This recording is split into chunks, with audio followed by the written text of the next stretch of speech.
Assalamualaikum warahmatullahi wabarakatuh. Dalam video ini, pertanyaan-pertanyaan seperti, siapakah bangsa Yajuj-Majuj itu? Siapa sebenarnya Zulkarnain yang disebut dalam surat Al-Kahfi? Di mana letak tembok yang dibangun Zulkarnain? Dan apakah Allah ada mengisyaratkan kode tertentu di dalam Al-Quran yang menunjukkan letak tembok itu secara spesifik?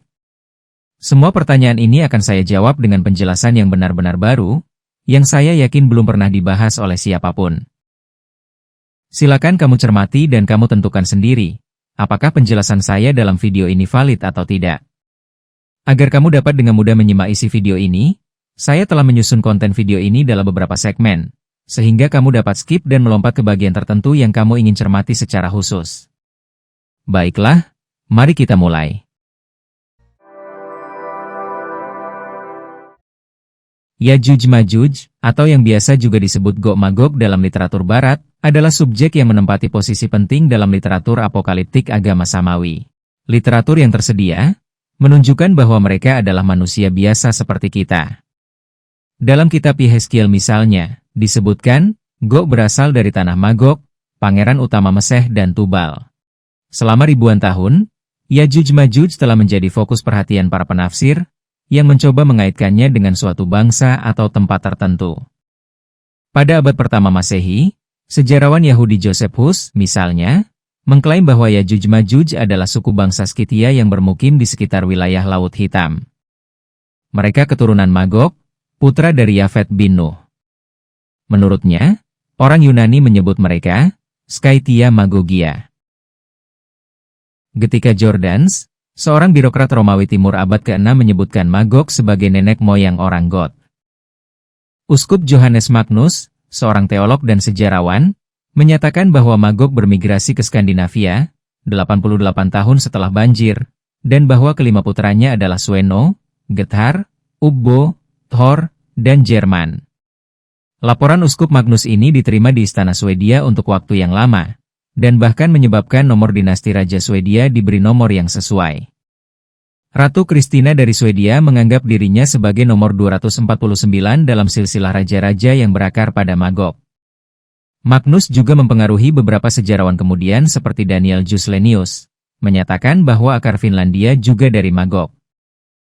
Menurut beberapa kronik Irlandia abad pertengahan, terutama Auraichep Naen-Eches dan Leborga Balaren, ras Irlandia adalah termasuk keturunan Magog putra Yafet dari Skythia. Ba'at Mag-Magog, Jobhat, dan Fatochta adalah tiga putra Magog. Venius Farsaid, Partolon, Nemed, Firbolg, Tuat Hadedanan, dan Milesian termasuk di antara keturunan Magog. Magog juga seharusnya memiliki seorang cucu bernama Heber, yang keturunannya menyebar ke seluruh Mediterania.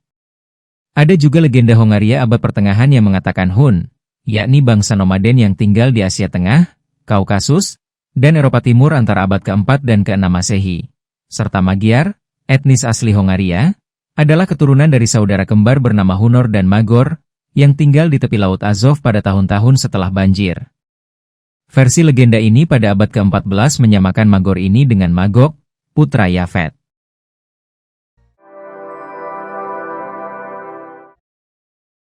Gog-Magog yang dalam Islam lebih dikenal dengan sebutan Yajuj-Majuj, muncul dibahas dalam Al-Quran pada surat Al-Kahfi ayat 83 hingga 99. Dan surat Al-Anbiya ayat 96. Dalam tradisi Islam, Yajuj-Majuj dianggap oleh para ulama sebagai tantangan terakhir umat sebelum hari kiamat tiba. Muncul setelah perang melawan Dajjal. Seperti halnya penafsir barat, tradisi Islam juga menyatakan bahwa Yajuj-Majuj adalah keturunan dari Majuj putra Yafet bin Nuh.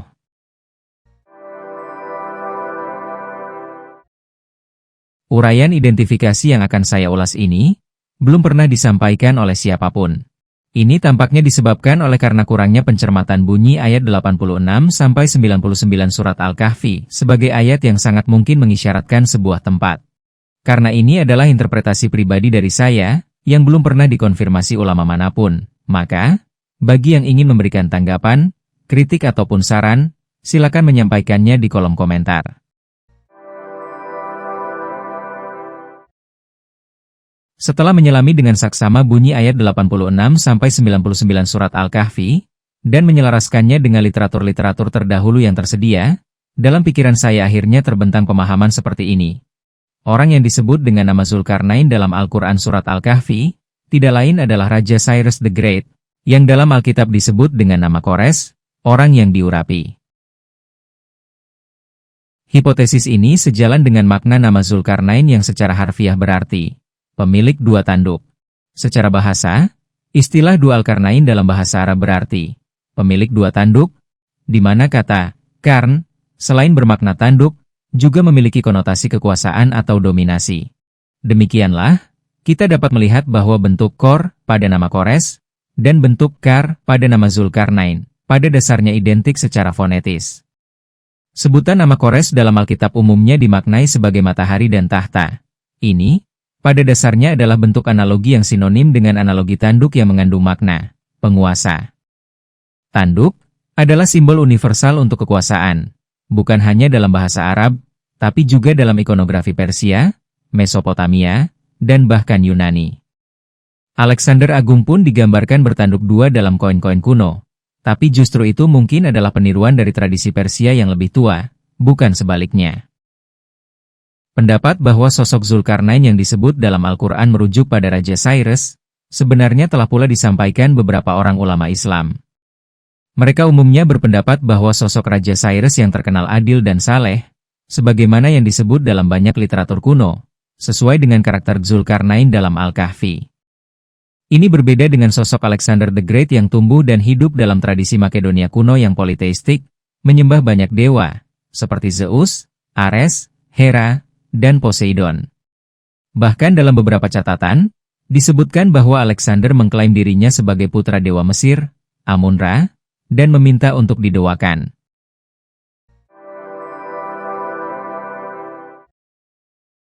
Jadi, suatu ketika, dari wilayahnya di Persia, Kores atau Zulkarnain melakukan perjalanan diplomatik militer untuk mengetahui dinamika geopolitik yang berlangsung di sekitar daerah kekuasaannya.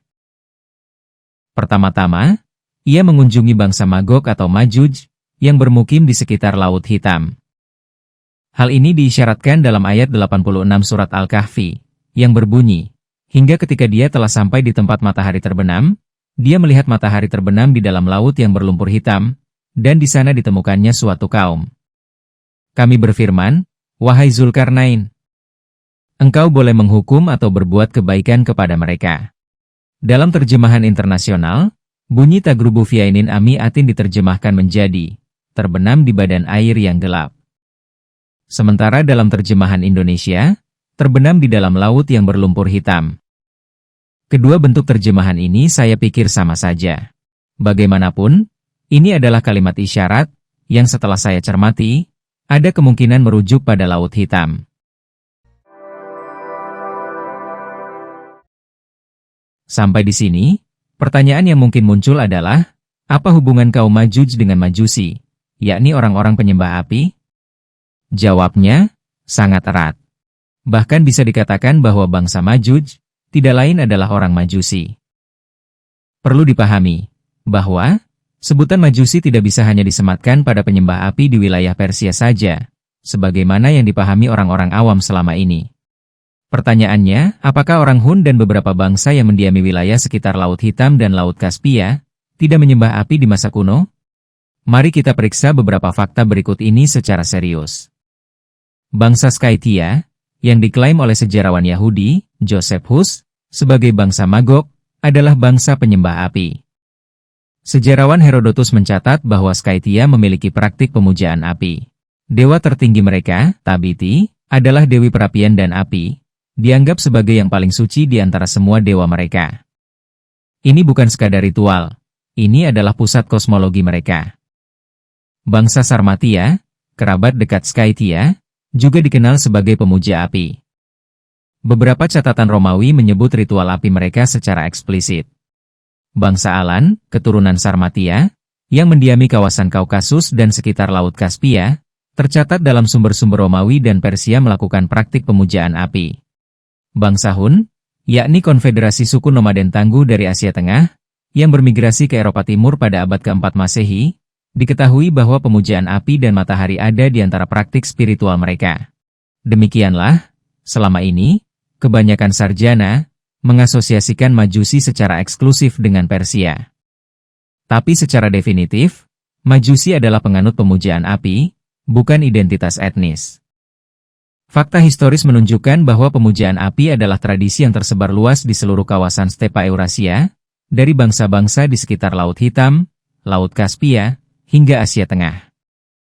Satu detail yang sangat mendukung argumen ini dan sering diabaikan, yaitu bahwa Zoroastrianisme sendiri kemungkinan besar berasal dari stepa Eurasia, bukan dari Persia. Zarathustra, pendiri Zoroastrianisme, oleh banyak sarjana modern diyakini berasal dari kawasan Asia Tengah bagian utara, bukan Persia Selatan. Artinya, pemujaan api kemungkinan adalah tradisi asli bangsa-bangsa stepa, yang kemudian dibawa ke selatan dan berkembang menjadi Zoroastrianisme formal di Persia. Jika ini benar, maka Majusi bukan sekadar identitas Persia, melainkan warisan spiritual dari peradaban stepa Eurasia itu sendiri. Demikianlah, bangsa Magog yang disebut dalam Al-Quran dengan sebutan Majuj, pada dasarnya mengacu pada istilah Majusi, yakni sebutan bagi para penyembah api yang mana dilakukan oleh bangsa Magog, dan beberapa bangsa lainnya yang mendiami kawasan Laut Hitam dan sekitarnya.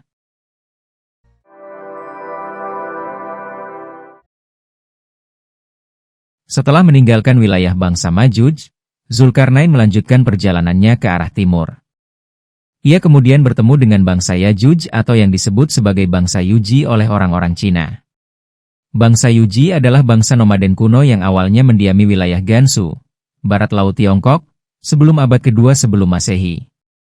Setelah dikalahkan oleh Xiongnu, mereka bermigrasi ke barat, menetap di wilayah Baktria. Demikianlah, dari catatan kuno, kita memahami bahwa Yajuj atau bangsa Yuji hidup nomaden di stepa terbuka. Dalam ayat 90 surat Al-Kahfi, hal itu digambarkan dalam kalimat, dia mendapati suatu kaum, yang tidak kami buatkan suatu pelindung bagi mereka dari matahari itu. Deskripsi dalam ayat ini sangat visual, dan sangat akurat untuk satu jenis lanskap yang sangat spesifik. Padang rumput stepa Eurasia, hamparan sabana yang terbuka tanpa pohon, tanpa perbukitan, di mana matahari menyinari langsung tanpa penghalang apapun. Dapat kita lihat bahwa nama bangsa Yuji pada dasarnya identik secara fonetis dengan nama Yajuj. Tentu saja ini adalah hal yang terlalu mencolok untuk diabaikan.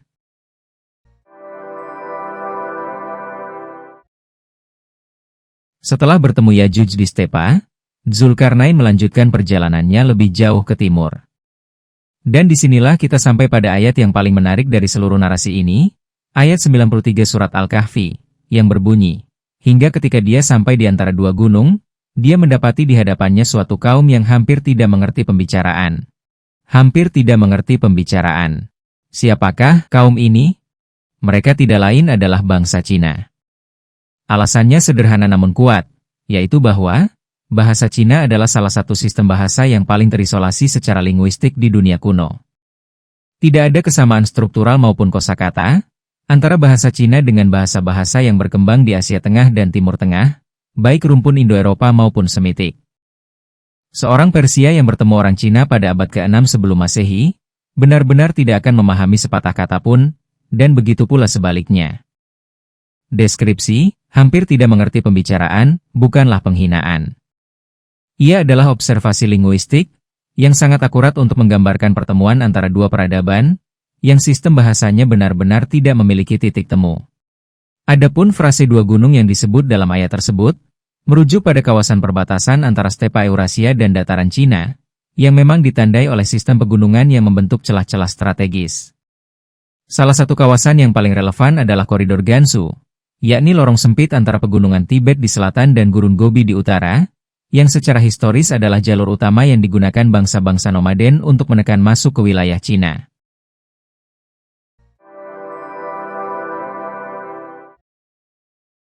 Dan sekarang, kita sampai pada bagian yang menurut saya adalah inti dari seluruh narasi ini. Sebuah lapisan makna dalam ayat 94 surat Al-Kahfi, yang selama ini, sejauh pengetahuan saya, belum pernah dibaca dengan cara seperti ini.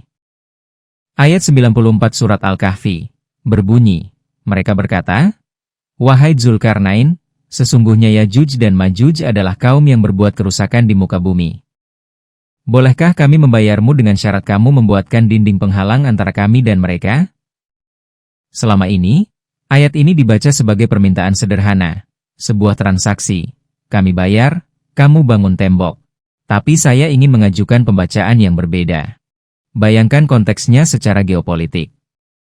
Zulkarnain, sang Cyrus Agung, datang dari arah barat dengan pasukan yang luar biasa besar. Ia baru saja menundukkan bangsa Majuj dari Laut Hitam hingga bangsa Yajuj di stepa Eurasia. Dan kini, ia berdiri di ambang pintu dunia Cina. Dalam situasi ini, bangsa Cina menghadapi dilema strategis yang sangat serius. Di sebelah barat dan utara, mereka sudah tertekan oleh Yajuj dan Majuj yang terus mengancam perbatasan mereka. Dan kini, dari arah yang sama, datang kekuatan baru yang bahkan lebih besar, Zulkarnain dan pasukannya. Menghadapi ancaman ganda ini, bangsa Cina melakukan sesuatu yang jauh lebih cerdas daripada melawan. Mereka melakukan manuver diplomasi tingkat tinggi. Alih-alih meminta Zulkarnain untuk mengurungkan niatnya menyerang mereka, yang akan menempatkan mereka pada posisi lemah, mereka membalik seluruh framing situasi, dengan meminta Zulkarnain untuk melindungi bangsa Cina dari serangan dari barat, yakni dari bangsa Yajuj dan Majuj. Dengan satu kalimat itu, bangsa Cina berhasil. Pertama, mengalihkan energi militer Zulkarnain dari ancaman bagi mereka, menjadi pelindung bagi mereka. Kedua, memberikan Zulkarnain sebuah misi yang jauh lebih bermartabat daripada sekadar penaklukan, misi sebagai pelindung peradaban. Ketiga, menyelamatkan muka kedua belah pihak. Tidak ada yang kalah, tidak ada yang menyerah. Yang ada adalah kesepakatan. Dalam tradisi strategi Cina kuno, manuver seperti ini dikenal dengan konsep Jimi, yang secara metaforis berarti mengikat dengan sutra atau kendali yang longgar.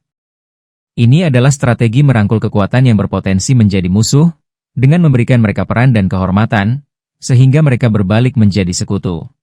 Dan respons Zulkarnain dalam ayat 95, menunjukkan bahwa ia memahami dan menerima manuver ini dengan penuh kebesaran jiwa. Berikut ini bunyi ayat 95 surat Al-Kahfi. Apa yang telah diberikan Tuhanku kepadaku lebih baik dari itu. Maka bantulah aku dengan kekuatan, aku akan membuat penghalang antara kalian dan mereka. Ia menolak imbalan materi, karena ia tidak datang untuk keuntungan, tapi untuk misi. Dan ia menerima peran baru sebagai pelindung, karena itu justru lebih sesuai dengan karakternya sebagai Zulkarnain yang beriman.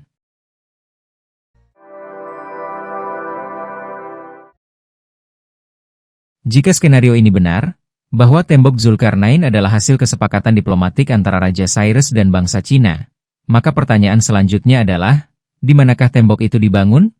Untuk menjawab pertanyaan ini, saya dapat memberikan jawaban berdasarkan dua landasan, yaitu landasan secara logis dan landasan secara intuitif.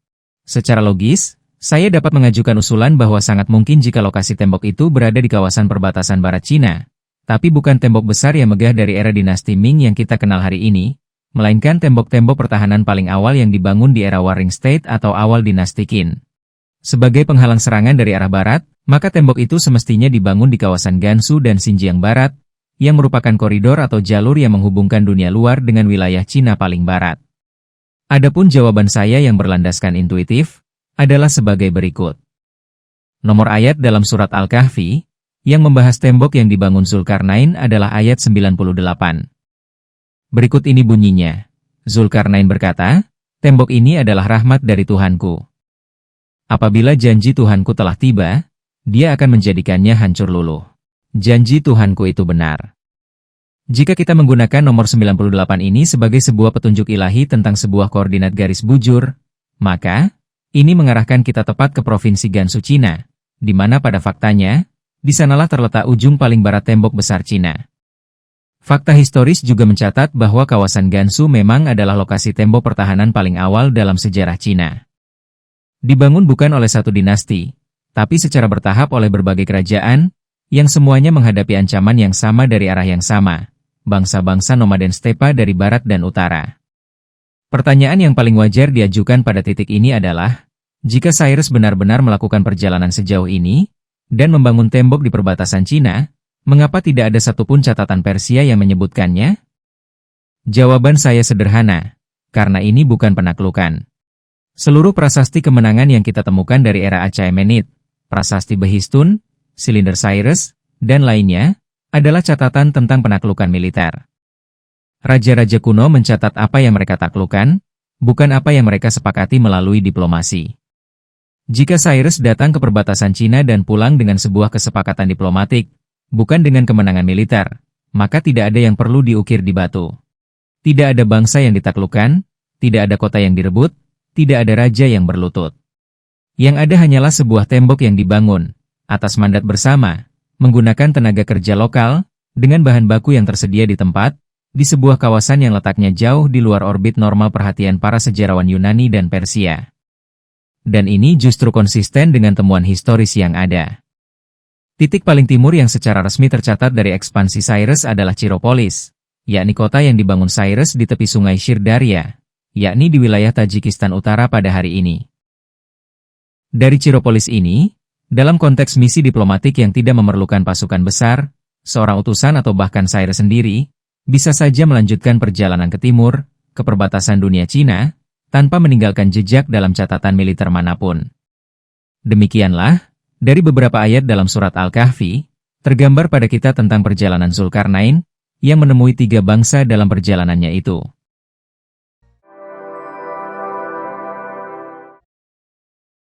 Jadi, bagaimana kita menjabarkan informasi dalam surat Al-Kahfi ayat 86-99, agar sinkron dengan narasi akhir zaman? Diriwayatkan dalam hadits An-Nawas bin Sem'an radhiyallahu anhu, bahwa Allah mewahyukan kepada Isa, sesungguhnya aku telah mengeluarkan hamba-hambaku. Tidak ada seorang pun dapat mengalahkannya, maka kumpulkanlah hamba-hambaku ke Gunung Tur. Kemudian Allah mengutus Yajuj dan Majuj, mereka datang dari setiap tempat yang tinggi. Maka kelompok pertama dari mereka melewati Danau Tabariyah, mereka meminum airnya, lalu orang yang belakangan dari mereka berkata, di danau ini dulu pernah ada airnya. Nabiullah Isa dan para sahabat dikepung, sehingga pada hari itu kepala seekor sapi lebih berharga daripada 100 dinar milik salah seorang dari kalian. Demikianlah, bunyi hadits ini menggambarkan Yajuj Majuj sebagai suatu golongan yang sangat besar jumlahnya, yang bahkan kelompok muslim yang di situ ada Nabi Isa pun tak mampu melawan mereka. Jika merujuk pada semua informasi yang telah saya urai di bagian awal, ia menggambarkan bahwa Yajuj Majuj adalah nenek moyang atau cikal bakal dari golongan bangsa nomaden, yang mendiami sebagian besar wilayah stepa Eurasia, dari Mongolia hingga Laut Hitam, yang kemudian menyebar ke seluruh Eropa. Maka, mungkin kita dapat membayangkan bahwa Yajuj Majuj yang di akhir zaman dihadapi Isa dan kaum muslim, adalah gabungan orang-orang yang menghuni daratan Mongolia, Asia Tengah, hingga daratan Eropa. Jika demikian, ya, tentu saja jumlahnya memang sangat besar. Saya melihat, ada kemungkinan bahwa penyatuan kekuatan besar ini, yakni penyatuan kekuatan bangsa-bangsa yang mendiami Asia Tengah hingga Eropa, mesti kita lihat sebagai lanjutan bagian akhir dari hadits yang menceritakan tentara Muslim dan tentara Rum, yang setelah memenangkan pertempuran, kemudian dikatakan bangsa Rum mengkhianati tentara Islam. Berikut ini saya berikan penggalan bagian akhir hadits tersebut. Maka seorang laki-laki dari kaum salib mengangkat tanda salib seraya berkata, salib telah menang. Maka marahlah seorang laki-laki dari kaum muslimin kepadanya, lalu ia mendorongnya dan jatuh. Pada waktu itu orang-orang Rum berkhianat, dan mereka berkumpul untuk memerangi kamu di bawah 80 bendera, di mana tiap-tiap bendera terdapat 12.000 tentara. Jadi, 80 bendera itu, bisa jadi adalah jumlah bendera negara-negara yang bersatu dengan barisan tentara bangsa Rum.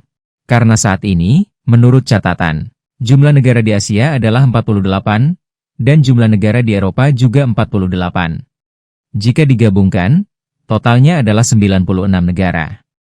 Karena jumlah bendera yang disebut dalam hadits adalah 80, maka ada 16 negara, entah itu negara di Asia atau Eropa yang tidak bergabung dalam aliansi tersebut. Jadi, menurut kalian, siapa kira-kira 16 negara yang tidak ikut bergabung dalam aliansi besar itu? Silakan berikan tanggapanmu di kolom komentar. Jadi, ketika di perang pertama disebutkan, Muslim bergabung dengan bangsa Rum, yakni Rusia sebagai Rum ketiga. Itu karena hanya kedua pihak ini saja yang ingin disebut dalam hadits tersebut. Namun ketika bangsa Rum berkhianat, lalu membuat aliansi dengan negara-negara yang berakar pada bangsa Skythia kuno, bangsa nomaden di stepa Eurasia yang merupakan nenek moyang orang Eropa, maka, sebutan Yajuj Majuj sebagai leluhur orang Mongol, Asia Tengah dan Eropa, menjadi penyebutan yang tepat untuk menyatakan aliansi tersebut. Demikian ulasan dari saya. Seperti yang saya klaim di awal, saya yakin, ulasan saya tentang Yajuj Majuj ini adalah sangat orisinal, bukan daur ulang dari narasi-narasi yang sudah ada. Jadi, dari 1 sampai 10, kamu kasih rating berapa untuk ulasan saya ini? Silakan sampaikan di kolom komentar ya. Terima kasih sudah menyimak seluruh isi video ini. Semoga bermanfaat bagi kita semua. Salam.